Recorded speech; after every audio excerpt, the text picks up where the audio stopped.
By Monday morning, her classroom sat empty. Her car was still parked at the trailhead. Her phone, her jacket, untouched.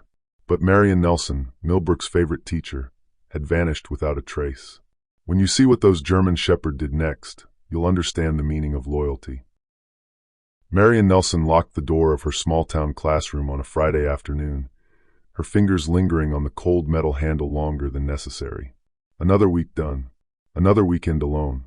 The mountains waited for her like they always did, silent, accepting, asking nothing in return. She'd told exactly one person about her hiking plans. Principal Davies.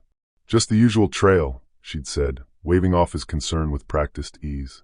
I'll be back Monday morning, same as always.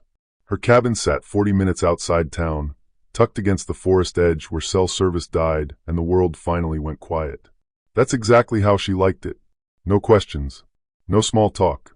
No pitying glances from married colleagues who couldn't understand why a woman her age chose solitude over companionship. The drive-up felt different that day, though she couldn't explain why. The autumn light hit the trees at a strange angle. The air tasted metallic. She told herself it was just weather moving in. She parked, shouldered her pack, and checked her watch. 2:47 p.m. Plenty of daylight left. The trail she'd chosen was familiar. 5 miles up, 5 miles back, a route she could walk in her sleep. But as Marion stepped onto the path, she didn't see the boot print half hidden in the mud. Fresh. Size 12. Pointing toward the ridge where no one ever went. She walked forward, humming softly to herself. Behind her, 20 yards into the trees, something moved. By Monday morning, Marion's classroom sat empty. Principal Davies noticed first. Her coffee mug, the chipped blue one with World's Okayest Teacher printed on the side, sat unwashed in the staff room sink. Her attendance folder remained unopened on her desk. Marion was never late, never unprepared. He called her cell, straight to voicemail. He called her cabin landline. It rang 18 times into the void. By Tuesday, the police were involved. By Wednesday, search teams were combing the trails. They found her car at the trailhead, locked and undisturbed. Her cabin showed no signs of forced entry. Her hiking pack was gone, her bed neatly made, her life frozen in mid-sentence like a conversation interrupted. She probably just lost her way, one volunteer suggested. City people think they know these woods. She's not city people, Davies snapped. She's been hiking these trails for 5 years. But the search patterns expanded anyway. Helicopters buzzed overhead. Dogs sniffed the ground where her scent simply stopped. 3 miles up the familiar trail, her footprints vanished at a fork in the path, as if she'd been plucked from the earth by invisible hands. The town held its breath. In living rooms and coffee shops, people whispered the same questions. Did she run away? Was there an accident?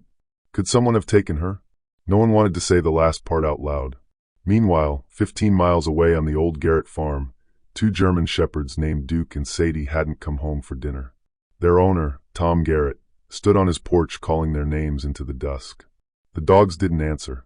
They were busy. Marion woke to darkness, so complete it felt solid. Her first thought was simple, I'm blind. Her second thought came with panic, I can't move. Rope bit into her wrists. Her shoulders screamed from an unnatural position. Arms pulled behind her, tied to something vertical and rough. A tree. She was tied to a tree. Memory crashed back in fragments. The trail. The sound of footsteps that weren't hers. Turning. A shadow moving faster than shadows should. Something sharp against her neck. The world tilting sideways. Now this. Wherever this was. She tried to scream, but her throat was raw, her voice a broken whisper. How long had she been here? Hours? Days?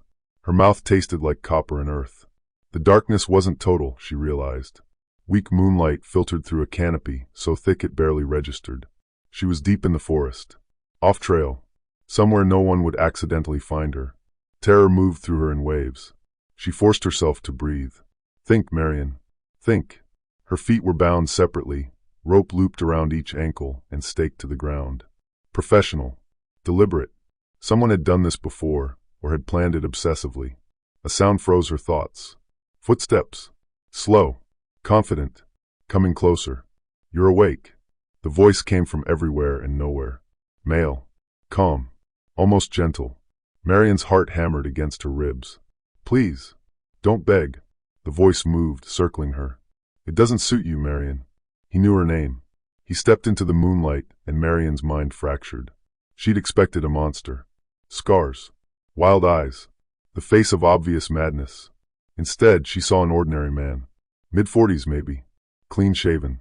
Wire-rimmed glasses catching the dim light. He wore hiking clothes that looked expensive, well-maintained. He could have been someone's father. Someone's co-worker. That somehow made it worse. "You don't recognize me," he said. It wasn't a question. "I don't. I've never seen you before. Please, there's been a mistake."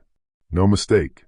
He crouched in front of her, close enough that she could smell mint on his breath. "We've never met. Not in this life. But I know you, Marian. I've always known you." The words didn't make sense. They couldn't make sense. "My name is David," he continued, as if they were meeting at a dinner party. "David Cross.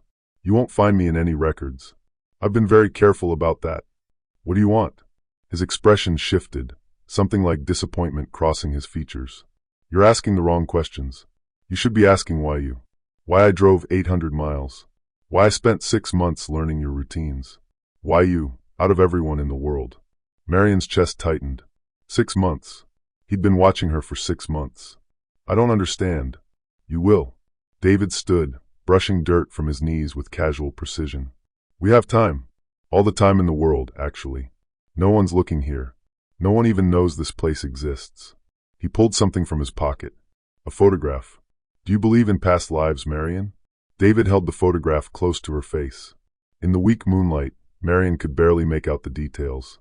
A woman. Dark hair. Standing in front of an old building. "Look closer," David whispered. The woman looked familiar. The slope of her shoulders. The way she held her head. But the clothes were wrong, vintage, maybe 1940s. And the building behind her was burned, half-collapsed. "That's not me," Marian said, but her voice wavered. "Not in the literal sense." David's tone held absolute certainty. "But it is you. Your soul. Your essence. This woman's name was Margaret Cross. She was my wife. She died in 1947 in a fire that destroyed our home in Pennsylvania." The insanity of his words settled over Marian like a shroud. That's not possible." "I've spent 30 years searching," David continued, pacing now. 30 years following the signs, the dreams, the knowing. I've met 17 women who looked like her, spoke like her, but they weren't her. Not really." He stopped, turning to face her directly. "Then I saw you. Last April. In the grocery store in town. You were buying coffee, and you laughed at something the cashier said, and I knew. The way you tilted your head. The sound of your voice. Margaret came back. And she came back to me." Marian felt ice in her veins. This wasn't a crime of opportunity. This was delusion given form and purpose. "I'm not your wife," she said carefully. "I'm not Margaret. My name is Marian Nelson. I'm a teacher. I have a life." "A life you hate," David interrupted softly. "Alone in that cabin. Alone in that classroom. You're lonely, Marian. I can give you purpose. Connection. Everything you're missing. By tying me to a tree?" For the first time, something like guilt crossed his face. "This is temporary. Until you remember. Until you understand."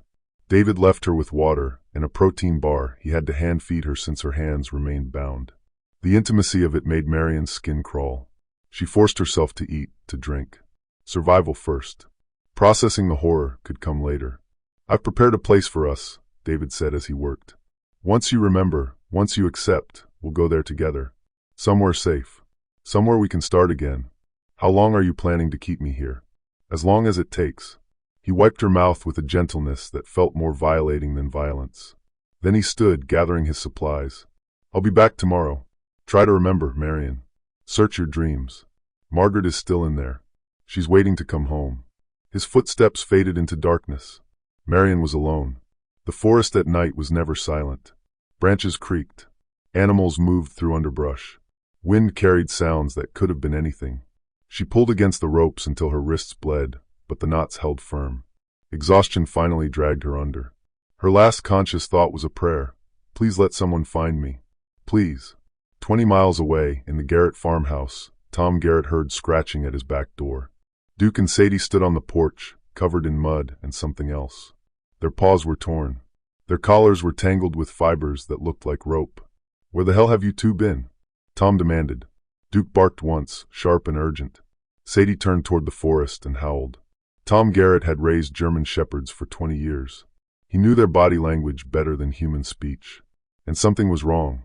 Duke and Sadie weren't acting like dogs who'd gotten lost chasing deer. They were agitated, focused. Duke kept returning to the tree line, barking in a specific direction. Sadie paced the porch, whining low in her throat. "What did you find out there?" Tom muttered. He checked them for injuries. Aside from the torn pads and exhaustion, they seemed physically fine. But the rope fibers stuck in Sadie's collar bothered him. He pulled them free, studying them under the porch light. Nylon. Bright orange. The kind hikers used.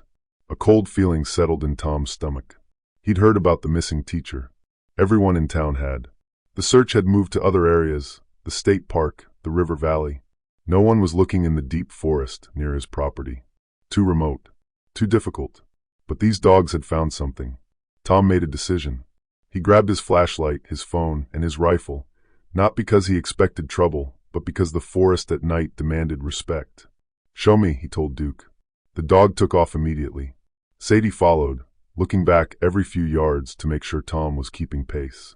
They moved with purpose, navigating the darkness like they'd memorized the route. An hour in, Tom's lungs burned. The terrain grew rougher, the trees thicker. This was old-growth forest, barely touched by human activity. The kind of place where people disappeared. Duke stopped at the edge of a small clearing and growled. Tom swept his flashlight across the clearing. At first, he saw nothing unusual. Just trees, underbrush, the natural chaos of the forest floor. Then the beam caught something pale. Fabric. He moved closer, heart pounding. A makeshift camp. Tarps stretched between trees. Supply containers stacked against a boulder. And 30 feet beyond that, partially hidden by shadow, a person, tied to a tree. "Jesus Christ," Tom whispered. He ran forward, then stopped. Training kicked in. Check the perimeter. Make sure whoever did this wasn't still here. Duke and Sadie positioned themselves protectively, ears forward, watching the darkness. Tom approached carefully. "Ma'am, can you hear me?" The figure's head lifted slowly. Even in the flashlight beam, Tom could see the exhaustion, the trauma etched into her features. "Help," Marion whispered. "Please help me." Tom's hands shook as he pulled out his pocket knife. "I've got you. You're safe now. I'm Tom Garrett. I'm going to cut these ropes." "He'll come back," Marion said, her voice cracking. "He comes back every morning." "Who? Who did this?" "David Cross. He thinks," her voice broke. "It doesn't matter. Just get me out of here." Tom worked quickly, sawing through the ropes. They were thick, professionally knotted. Whoever this David Cross was, he'd planned for someone to find her. The ropes fell away. Marion collapsed forward and Tom caught her, supporting her weight. "Can you walk?" "I don't know." "How long?" She looked around, disoriented. "What day is it?" "Thursday. October 17th. Marion's face crumpled. 12 days. I've been here 12 days. Marion's legs wouldn't hold her. 12 days of captivity had stolen her strength. Tom made another decision. He pulled out his phone, but there was no signal. Of course not. They were too deep. "We need to move," he said. "Can you put weight on your feet at all?" Marion tried. Pain shot through her ankles where the ropes had cut deep. She managed 2 steps before her knees buckled. "Okay, change of plans." Tom positioned himself. "I'm going to carry you. Duke and Sadie will lead us out. It's going to take a while, but—" "Wait." Marion grabbed his arm. "He has my license. My address. He knows where I live. He knows where I work. He's been watching me for months." The implications settled heavily between them. "Then we don't take you home," Tom said. "We get you to the hospital first. The police. Let them handle this." He lifted her in a fireman's carry. Marion bit back a cry of pain as her shoulders, bound for so long, screamed in protest. "I'm sorry," Tom said. "I know it hurts. Just go. Please." They moved as quickly as the terrain allowed. Duke and Sadie ranged ahead, alert for danger. Every sound made Marion flinch. Every shadow looked like David returning. An hour into their escape, they heard it. Footsteps. Behind them. Moving fast. "He's coming," Marion whispered. "Oh God, he's coming." Tom set her down behind a fallen log. He raised his rifle, scanning the darkness. Duke's growl turned vicious. A flashlight beam cut through the trees. "Marion?" David's voice drifted through the forest. Calm. Almost hurt. "Marion, this is a mistake. You're not ready to leave. We haven't finished our work." Tom chambered around. The sound echoed like thunder. The footsteps stopped. "I'm armed," Tom called out.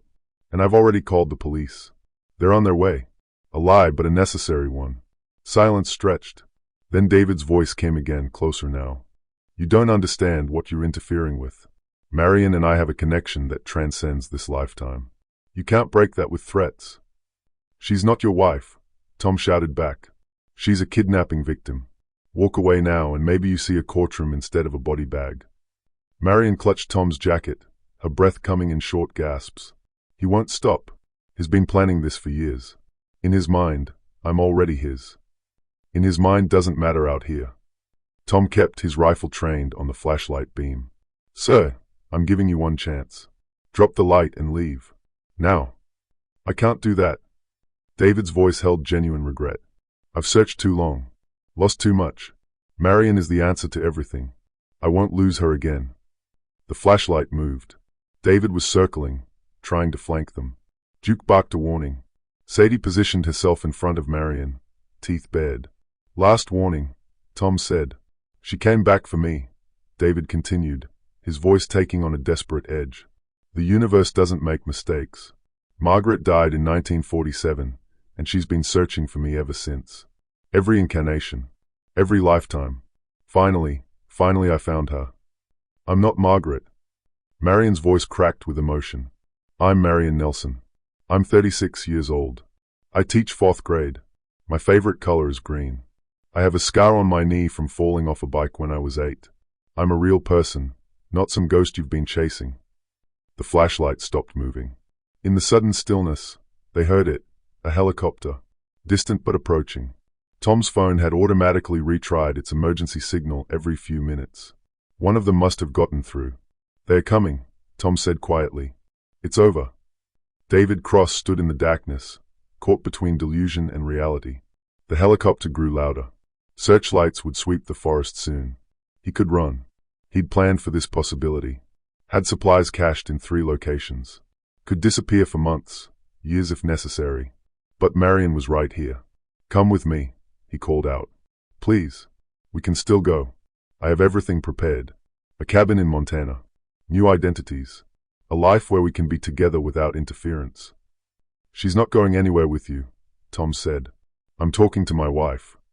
Marion struggled to her feet, using the fallen log for support. Pain shot through her body, but she needed to face him. Needed him to see her as human, not a fantasy. "David," she said, her voice surprisingly steady. "I understand you've lost someone. I understand you're in pain. But I'm not her. I never was. You don't remember yet. There's nothing to remember." The words came out harder than she intended.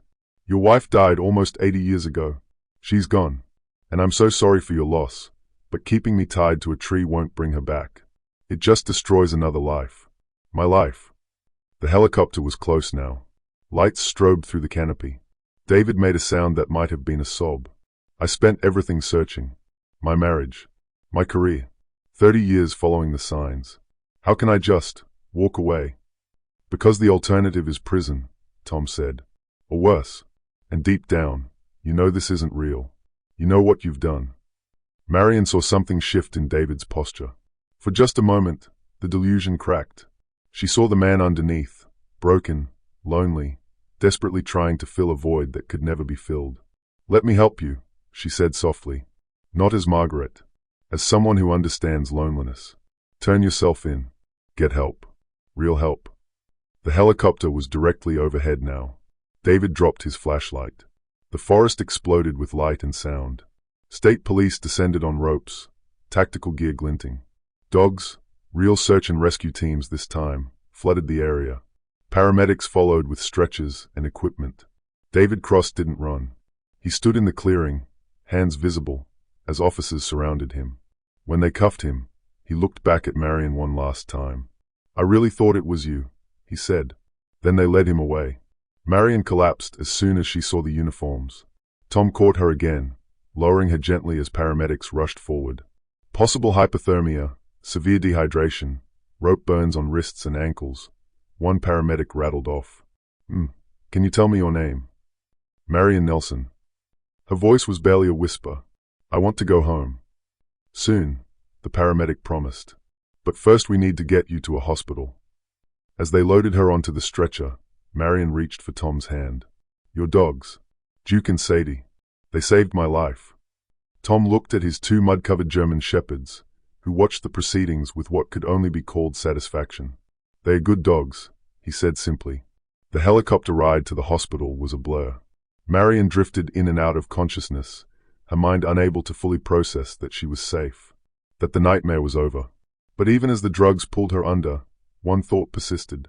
David Cross knew where she lived, where she worked, every detail of her routine. The nightmare wasn't over. It had only just begun. Marion woke to fluorescent lights and the steady beep of monitors. Her first instinct was panic. Where am I? Am I still tied up? But then she saw the 4 in her arm, the hospital gown, the call button within reach. Real. Safe. A nurse noticed her stirring. Welcome back, Ms. Nelson. You at County General. You've been asleep for about 16 hours. How bad? Marion's throat was still raw. You're dehydrated and malnourished, but you'll recover. The rope burns will heal. No permanent physical damage. The nurse's expression softened. Mentally and emotionally, that's a longer conversation. 2 detectives were waiting outside her room. They introduced themselves as Martinez and Cho, serious-faced and thorough. They needed her statement. Marion told them everything. The hike. Waking up tied to the tree. David's delusion about past lives. The photograph. His claims of watching her for 6 months. 6 months, Martinez repeated, writing quickly. Did he mention specific dates? Locations where he observed you? The grocery store last April. He said that's when he first saw me. Marion's hands trembled. He knew my routine. Where I parked. What trail I hiked. Everything. Cho leaned forward. Ms. Nelson, we searched David Cross's apartment. What we found is extensive. They showed her photos on a tablet. Her stomach dropped. Hundreds of photographs. Marion at the grocery store. Walking to her car. Entering her classroom. Hiking. All taken from a distance. Telephoto lens capturing moments she'd never known were being recorded. But worse were the journals.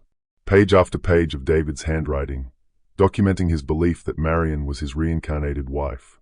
Detailed plans for her abduction. Preparations for their new life together. He's done this before, Martinez said quietly. Martinez pulled out another folder. Crime scene photos from 3 different states. Pennsylvania, 2003. A woman named Mary Crossley, aged 34. Reported being stalked for months by someone she never saw clearly. Found tied to a tree on her family's property. When police arrived, the perpetrator fled. She couldn't identify him. Ohio, 2007. Margaret Paulson, 32. Disappeared during a camping trip. Found 6 days later, same MO, tied to a tree, dehydrated, traumatized.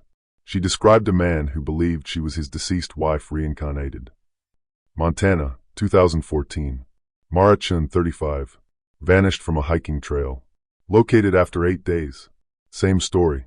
Marion felt sick. They all had names starting with M. And they all looked like you, Cho added, showing comparison photos. Similar height, build, hair color, age range. He has a very specific type. Why wasn't he caught? He was. Twice. Martinez's jaw tightened. Pennsylvania and Ohio. Both times he pled to lesser charges, stalking, unlawful restraint. Served minimum sentences. Montana, he fled before police arrived. Warrant's been active for 11 years. So he's done this to 4 women, including me. That we know of, Cho said carefully. There could be others who never reported, or cases that weren't connected. But Marion, you're different. You're the first one who can put him away for life. The weight of that settled over her. The other women, she asked slowly. Where are they now? Martinez exchanged a glance with Cho. 2 moved out of state and changed their names. 1. Mary Crossley. She took her own life in 2009. The room felt suddenly cold. Marion looked at her hands, at the bandages covering rope burns that would scar. He destroys people. Yes, Cho said. Which is why your testimony matters. Why we need you to be strong enough to face him in court. Outside her window, Marion could see the mountains in the distance. They'd always been her refuge. Now they felt contaminated, full of shadows and memories she'd never escape. Principal Davies visited that afternoon, his eyes red-rimmed. Marion. He stood in the doorway like he was afraid to come closer. I should have insisted. When you didn't show up Monday, I should have pushed the search farther out. I should have. You couldn't have known, Marion interrupted. But her voice lacked conviction. He sat in the visitor's chair, hands clasped. The school board wants you to take as much time as you need. Your medical leave is approved. Your classroom is covered. Whatever you need. What I need is for the past 2 weeks to not have happened. Davies nodded slowly. The counselor recommended some therapists who specialize in trauma. You can say it. I was traumatized. The word tasted bitter. I was hunted, captured, and held captive by a man who thinks I'm his dead wife reincarnated. That's textbook trauma. Marion, how do I go back? The question burst out of her. How do I stand in front of those kids and teach them about fractions and grammar when I can barely close my eyes without seeing him, without feeling those ropes? Davies had no answer.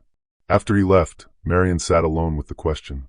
Her entire identity had been built on independence, on not needing anyone, on being strong enough to handle anything alone. David Cross had shattered that illusion. A knock on the door interrupted her spiral. She looked up, expecting another detective or nurse. Instead, Tom Garrett stood there, looking uncomfortable in clean clothes, his 2 German shepherds on leashes beside him. Hospital said I could bring them up for a few minutes, he said. Thought you might want to properly thank your rescuers. Duke and Sadie trotted forward, tails wagging gently. And for the first time since the nightmare began, Marion smiled. Sadie rested her head on Marion's bed while Duke sat at attention, watching her with soulful eyes. They've been restless since we found you, Tom said, leaning against the wall. Kept trying to go back to the forest, like they needed to make sure you were really safe. Marion stroked Sadie's fur. The simple act of touching something warm and alive grounded her. How did they even find me? That clearing was miles from any trail. Honestly, I have no idea. Tom shook his head. They're farm dogs, never trained for search and rescue. They chase deer and herd cattle. But that night, it's like they knew someone needed help. You came with them, in the dark, without knowing what you'd find. Couldn't ignore them. Tom shrugged, uncomfortable with the praise. They were trying to tell me something. Seemed important to listen. They sat in companionable silence. Marion realized this was the first time since the hospital that she'd felt truly calm. Not safe. She wasn't sure she'd ever feel safe again, but calm. The detective said David Cross has done this before, she said quietly. Other women. Same pattern. They all survived, but... She paused. One of them killed herself. Years later. The trauma never let go. Tom's expression darkened. That won't be you. You don't know that. No, he admitted. But I know you were strong enough to survive 12 days. Strong enough to face him down when I found you. That kind of strength doesn't just disappear. Marion wanted to believe him. But strength felt like a costume she'd worn that had been torn away, revealing how vulnerable she really was. Can I ask you something? Tom said. Personal question. Feel free to tell me to back off. Okay. Why do you hike alone? In areas with no cell service, no backup plan. I'm not blaming you, he added quickly. Just trying to understand. Marion considered the question. Because I like being alone. Past tense. I thought solitude meant independence. I thought not needing anyone made me strong. She laughed bitterly. Turns out it just made me an easier target. Over the next few days, Tom visited regularly. Sometimes he brought Duke and Sadie. Sometimes just coffee and silence. He didn't push conversation or ask intrusive questions. He just showed up. On day 4, Marion asked him why. Tom was quiet for a long moment. My wife died 6 years ago. Cancer. For the first year after, everyone wanted to help. Casseroles and sympathy and advice about moving on. But what I needed was just someone to sit with me without expecting anything. You understand, Marion said. It wasn't a question. Different trauma, same isolation. She studied him, this man who'd literally carried her out of the forest. Mid-50s, weathered by sun and farm work. Kind eyes that had seen loss and survived it. Tell me about her, Marion said. Your wife. And Tom did. Stories about Elena, about their 28 years together, about how the farm felt too big and too quiet without her. He didn't dress it up or make it neat. He just told the truth. When he finished, Marion felt something shift inside her. For 2 weeks, she'd been defined by what had been done to her, by David's delusion and her own victimhood. But here was Tom, someone who'd survived his own nightmare and found a way to keep living. Not perfectly, not without scars, but living. The trial's in 6 months, Marion said. The prosecutor wants me to testify. detailed testimony about everything he did and said. Will you do it? I have to. If I don't, he'll get a lighter sentence. He'll get out eventually, and he'll find woman number 5. That's a lot of weight to carry. Yeah.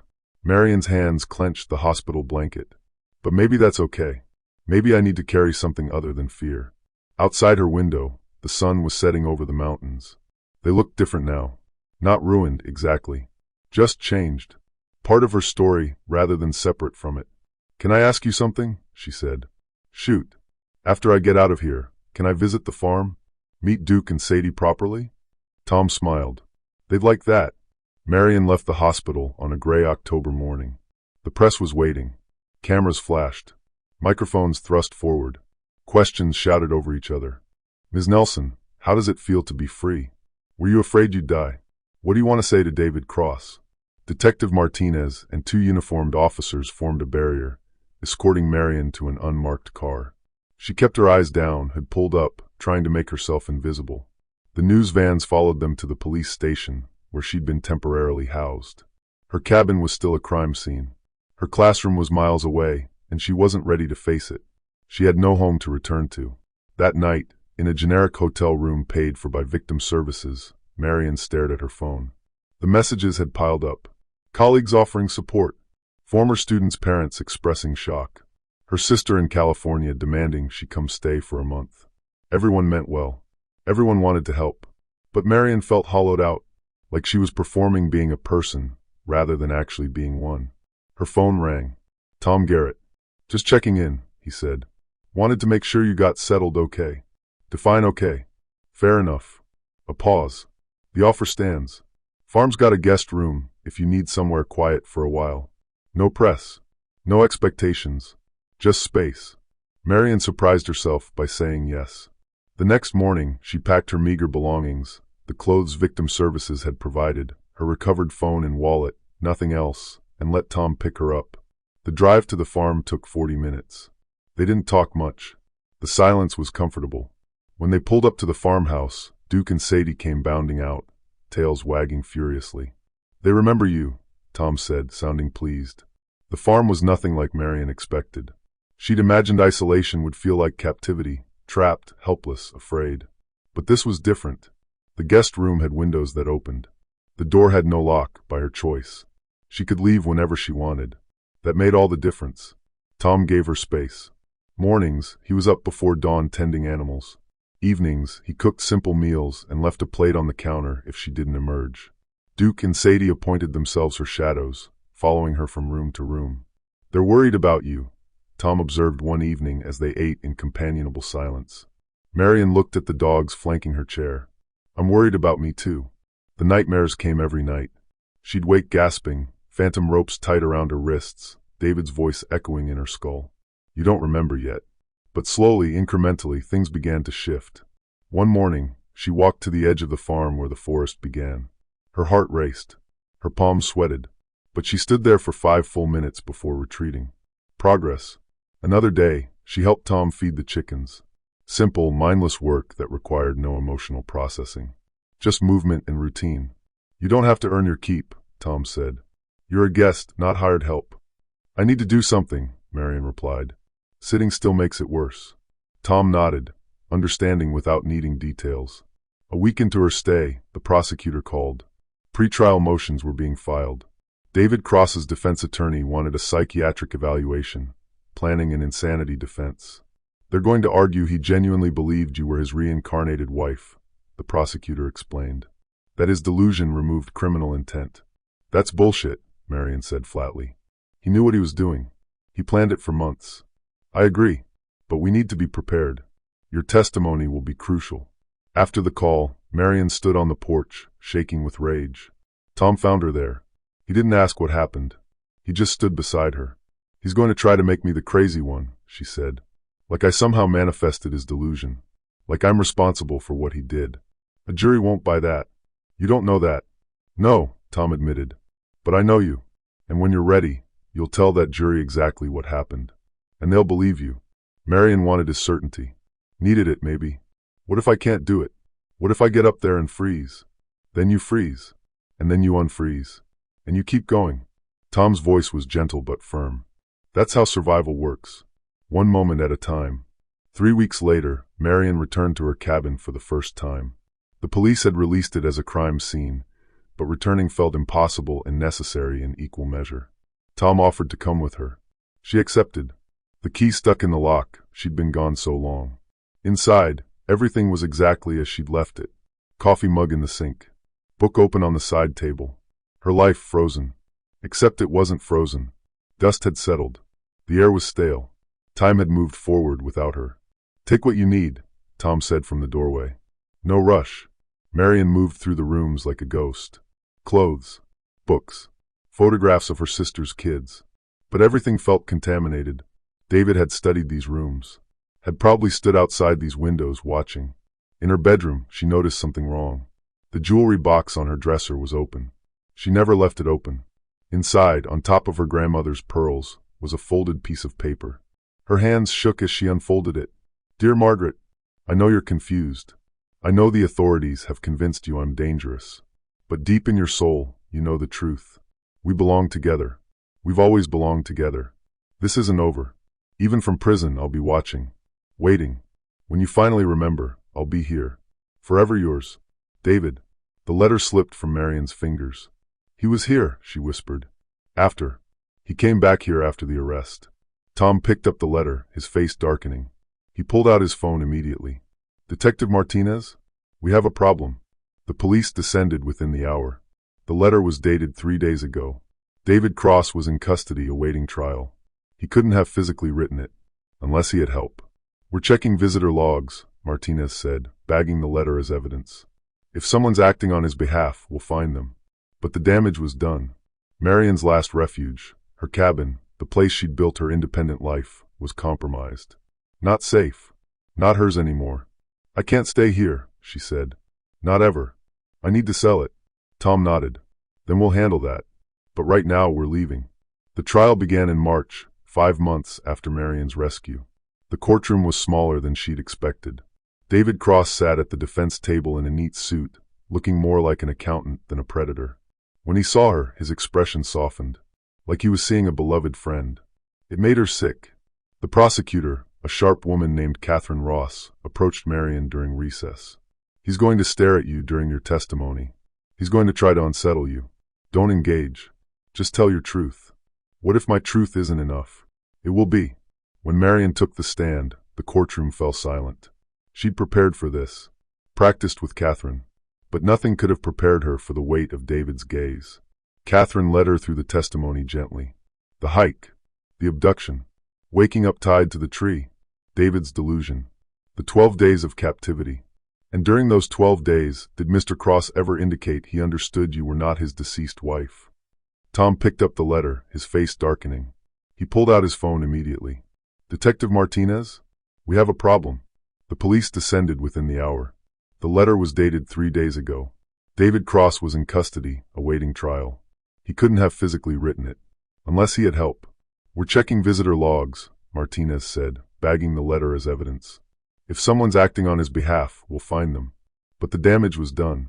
Marion's last refuge, her cabin, the place she'd built her independent life, was compromised. Not safe. Not hers anymore. I can't stay here, she said. Not ever.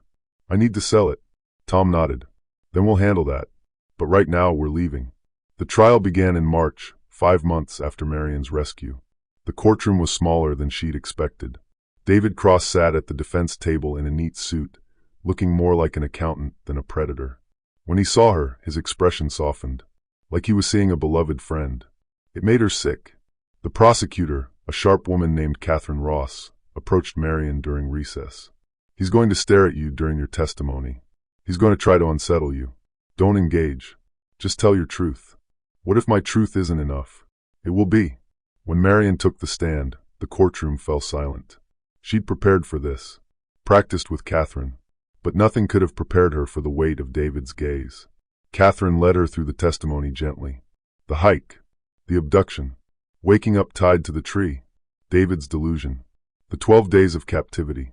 And during those 12 days, did Mr. Cross ever indicate he understood you were not his deceased wife?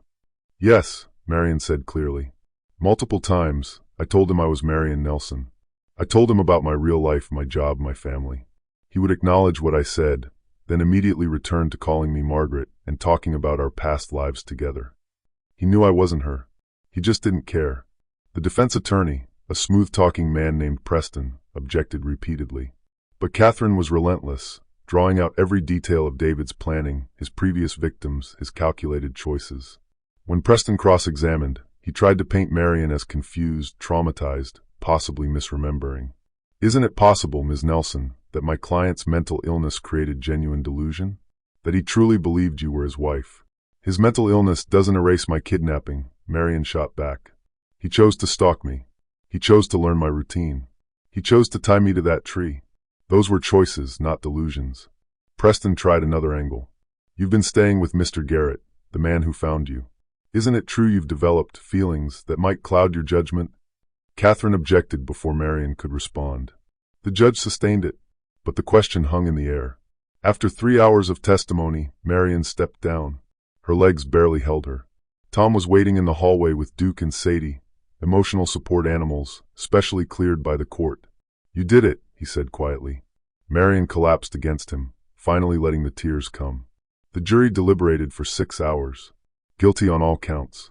Kidnapping, unlawful restraint, stalking. The judge sentenced David Cross to 30 years without parole. As they led him away, David looked back one last time. Not at Marion, at the empty space beside her, as if he could still see Margaret's ghost. Marion felt nothing. No relief. No triumph. Just exhaustion. Outside the courthouse, reporters swarmed again. But this time, Tom and Catherine formed a wall, guiding Marion to the car. What happens now? Marion asked as they drove away. Now you live, Tom said simply. But what did that mean? Over the following months, Marion slowly found out. She sold the cabin and used the money to buy a small house closer to Tom's farm. She returned to teaching, though she transferred to a different school, a fresh start with people who didn't know her as the victim. She adopted a dog, a rescue German shepherd named Luna, who slept beside her bed every night. The nightmares came less frequently, though they never fully stopped. Tom remained a constant presence. Not romantic, not yet, maybe not ever, but something deeper. Someone who understood that survival wasn't a finish line, but an ongoing practice. One evening, nearly a year after her rescue, Marion stood at the edge of the forest near Tom's farm. Duke, Sadie, and Luna sat beside her, patient and protective. She took a breath and stepped into the trees. Her heart raced. Her hands trembled.